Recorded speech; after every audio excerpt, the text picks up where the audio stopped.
হা, বাবা মারও ফিকির শেষ, শুধু টাকা রোজগারের ফিকির। দেশে থাইকা পারো, নাহলে বিদেশ গিয়া পারো, কোনো না কোনো ভাবে পয়সা রোজগার করো।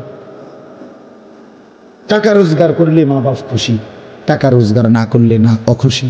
খালাস। এরপরে ইমান আছে কিনা, ইসলাম আছে কিনা, নামাজ আছে কিনা, কোরআন আছে কিনা, আল্লাহ চিনি কিনা, হালাল হারাম কিনা, জায়েজ না জায়েজ না, এত কিছু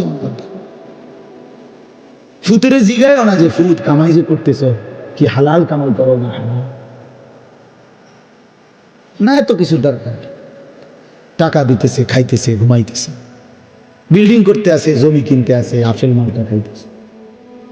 এক ছেলে আমারে নিজে বলছে, আমি সবার ব্যাপারে বলি না, এক ছেলে আমারে নিজে বলছে যে আমি একটা দেশের নাম বলছে, যেই দেশে আমার কর্মটা ছিল, চলে আসছে ওই দেশ থেকে।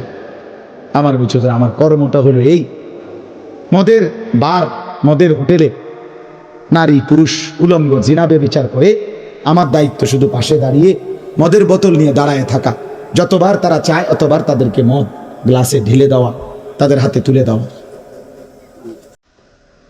এর বিনিময়ে আমার মাসে বেতন 2 লাখ টাকা। মুসলমান, মুসলমান, মুসলমানের সন্তান, বাংলাদেশের সন্তান।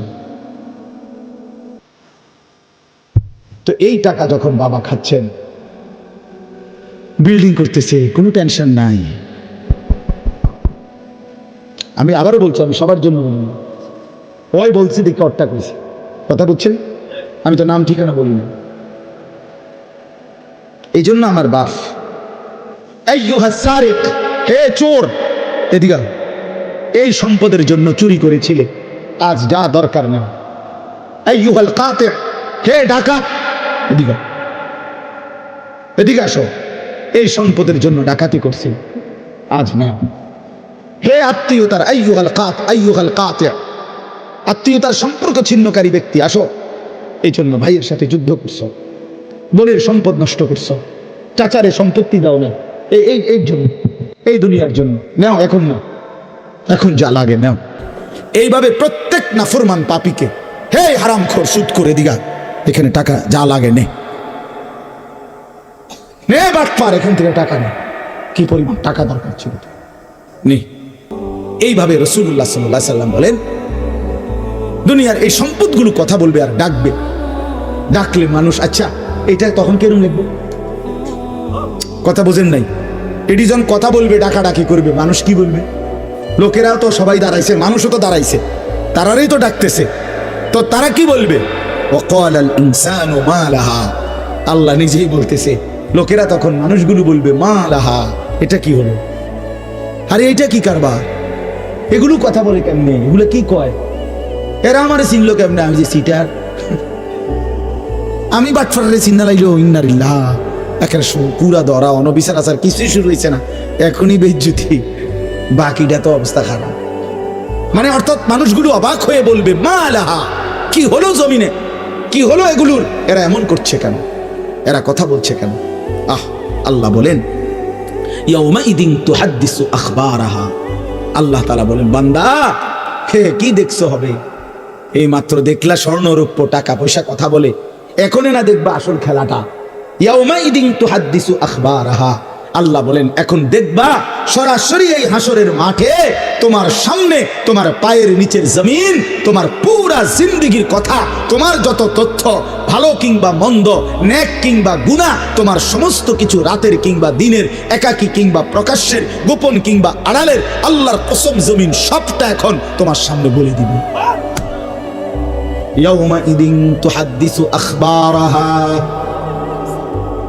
রব্বুল আলামিন বলেন জমিন সবটা কথা বলে দিবে, ভালোটাও মন্দটাও, আলোটাও অন্ধকারটাও, একাকীও অন্ধকারেও, প্রকাশ্যেও, সবার মাঝেও, সব বলে দিবে। রাতের চুরি বলে দিবে, রাতের তাহাজ্জুদটাও বলে দিবে, মদের আড্ডার কথাও বলে দিবে, জুয়ার আড্ডার কথাও বলে দিবে। সারা রাত যুবক উলঙ্গ ছবি দেখেছ, আল্লাহর কসম সেটাও বলবে, যে যুবক মালিকের সেজদা দিয়েছে সেটাও বলবে, তাহাজ্জুদও শোনাবে, আবার সবার সাথে যে জামাতে নামাজ পড়েছে এটাও বলবে, সব কিছু বলে দিবে। আল্লাহ বলেন, যদি মানুষ ভাবতে চাও জমিন কিভাবে কথা বলে, স্বর্ণরৌপ্য কিভাবে কথা বলে, আল্লাহ বলেন বিআন্না রাব্বাকা আওহা লাহা, আল্লাহ তাআলা আদেশ করেছেন বলেই কথা বলে। আল্লাহ বললে, হুকুম করিলে আল্লাহর গোটা কায়নাত, গোটা সৃষ্টি জগৎটাই কথা বলে। ওয়া শাহিদা আলাইহিম সামউহুম ওয়া আবসারুহুম ওয়া জুলুদুহুম বিমা কানু ইয়ামালুন। আল্লাহ বলে, হাসরের ময়দানে বান্দা, তোমার কান, তোমার চোখ, তোমার সারা দেহের চামড়া, জুলুদুহুম, তোমার সারা দেহের চামড়া হাসরের ময়দানে তোমার পুরা জিন্দেগির কর্মকাণ্ড বলে দিবে। চামড়াগুলো বলবে, চামড়া, মানুষের শাহওয়াত চামড়া। এই জন্য সমস্ত যৌনতার ঘটনা, অসভ্যতার ঘটনা শরীরের চামড়া বলে দিবে। মানুষের শাহওয়াত চামড়া। কথা বুঝছেন কি? হ্যাঁ, চরমে চামড়ার মধ্যে শাহওয়াত, কামনা, বাসনা, যৌন চাহিদা। এই জন্য যত লোক দেখবেন বিভিন্ন হসপিটালে, যত ডাক্তার চর্মরোগের ডাক্তার, তত লোক যৌন রোগেরও ডাক্তার। হ্যাঁ, চর্ম ও যৌন রোগ বিশেষজ্ঞ, এটা একই বিষয়, একই চ্যাপ্টার। চামড়া মানে আল্লাহ তাআলা বলেন, তোমার চামড়া বলে দিবে কত রাত, কত দিন নারীর প্রতি অবৈধ আগ্রহ, অস্থিরতার, বেহায়াপনার, অসভ্যতা করেছিলে।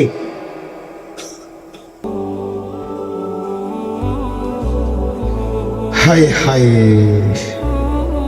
এজন্য নওজোয়ান ছেলে, তোমরা সবাই ভাই কষ্ট করে বসো, যে যে পাশে দাঁড়িয়ে আছো আল্লাহর ওয়াস্তে বসো, কষ্ট হলেও বসো ভাই, বসে শুনলে বরকত হবে।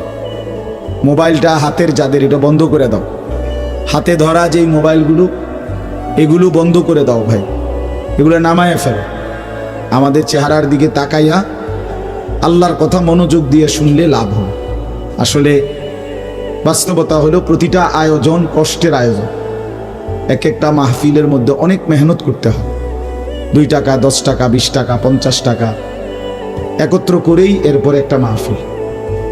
এক মুঠে কেউ টাকা দেয় না, অনেক জনের কাছ থেকে বারবার গিয়ে কষ্ট করে নিয়ে সবাই মিলে মিশে একটা মাহফিল। প্যান্ডেল, মাইক, পোস্টার, হ্যান্ডবিল, বক্তা, দাওয়াত দেওয়া, ঠিকমতো আসা, মেহমানদারি, আপ্যায়ন, সব মিলাইয়া অনেক কিছু, অনেক কাজ থাকে, অনেক পেরেশানি। আমার মাদ্রাসায় আগামী 14ই ডিসেম্বর মাহফিল। তো গত 1 মাস থেকেই এই পরিকল্পনা, এটা হবে কোথায়, ওইটা হবে কোথায়, বক্তা বসবে কোথায়, শ্রোতা বসবে কোথায়, প্যান্ডেল হইলে কোন দিক দিয়া, এই কত কিছু যে লিখছি আমরা। তা এতে বোঝা যায় যে অনেক কিছু। এই সবটুকু কষ্ট করে যদি শুধু কেবল আসলাম আর গেলাম, কিছুই শুনলাম না, বুঝলাম না, কিছু গ্রহণ করলাম না, তো কি লাভ হলো ভাই? এই কষ্টের এই ইন্তেজামের মধ্যে ফায়দা কি? এই জুয়েল ওর কথা বারবার আমার কাছে বলছে, মাঝখানে আমি গত বছরে খুব সম্ভব ডেট দিতে পারি না, তো আবদার ছিল, আমি এবছর বলছিলাম যে ডেট মিলাই দেব, তো দেওয়া হয়েছে। আসলে সবাইরই ব্যস্ততা, সবাই কষ্ট করেই ইন্তজাম করতে হয়েছে। এই জন্য আমি অনুরোধ করি, সবাই আমরা, ছেলেরা তোমরাও ভাই বসো, ভাই ওই ছেলে বসো না বাবা, এনে বসো, বসো, এই ছেলেরা তোমরাও বসো ভাই, যে কদ্দূরে শোনো, অসুবিধা নাই, যতক্ষণই শোনো। ফ্যান্ট যদি বেশি সিফা হয় তো সোজাই বসো, না অনেকের ফ্যান্টে সমস্যা, এটা এত সিফা যে গোলামের প্যান্ট পিন্দাই দিছে, এই জন্য এটা দিয়ে বসতে পারে। এটা জানুন না? না, এটা ঐতিহাসিক তথ্য, মানে দুষ্টামি না। যাদের প্যান্ট সিফা, এটা হলো গোলামের পোশাক, মানে কৃতদাসের পোশাক। হ্যাঁ, এটা হলো আফ্রিকান, যাদেরকে দিয়ে পৃথিবীতে কৃতদাসের কাজ করাইতো, অর্থাৎ এই ভেড়া, বকরি, উট, দুম্বা, এগুলো লালন পালনের কাজ করাইতো। তো তাদেরকে এরকম সিফা প্যান্ট ফিল, মানে টাইট, কেন? যাতে বসতে না পারে। হ্যাঁ সত্যি, এটা ঐতিহাসিক কথা, যাতে বসতে না পারে, কাজে যাতে ফাঁকি দিতে না পারে, এই জন্য এদেরকে এই চিপা প্যান্ট এটা পরায় দিছে। নাহলে এটা কোনোভাবেই সুস্থ স্বাভাবিক কোনো মানুষের পোশাক না।